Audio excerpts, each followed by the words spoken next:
Okay, today we're going to tackle two medical terms that sound almost identical, but are actually worlds apart: phimosis and paraphimosis. Now, if you're a parent, confusing these two can be a really big deal. So let's break down exactly what you need to know. Nice and simple. So phimosis and paraphimosis. The names are so similar, right? It's super easy to get them mixed up. But as you're about to see, one is a pretty common developmental thing, while the other is a serious medical emergency. Knowing which is absolutely critical. All right, first up, let's talk about phimosis. Let's get a really clear picture of what this condition actually is.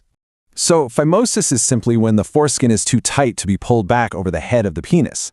The main thing to get here is that this is incredibly common, especially in babies and young kids. For most of them, it's just a totally normal part of growing up, not something to immediately panic about. Okay, now let's switch gears and look at paraphimosis. You'll want to pay close attention here because this is basically the exact opposite problem. With paraphimosis, the foreskin has been pulled back, but now it's swollen and it's stuck there. It can't be moved forward again to its normal spot. This basically creates this constricting band, almost like a tight ring, and that is where the real danger starts.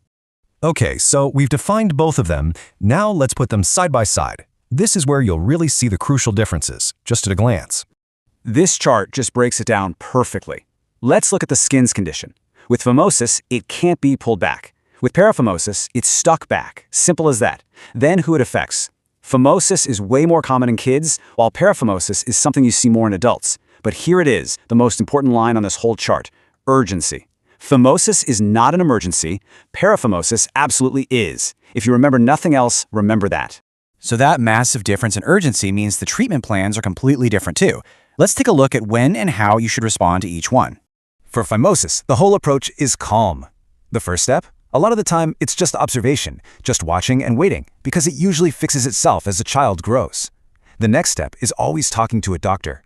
They might suggest some home care, like gentle stretching, but, and this is a big but, you only do this if a doctor tells you to. Surgery is a possibility way down the road, but that's a non-emergency call you'd make with your doctor. Now, let's shift gears completely.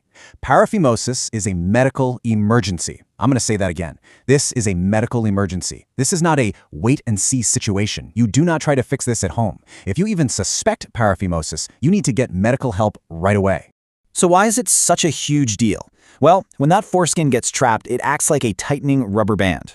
Swelling can happen really fast, and this can actually cut off blood circulation to the tip of the penis, which, as you can imagine, can cause serious tissue damage. That's why getting to a doctor immediately is a must.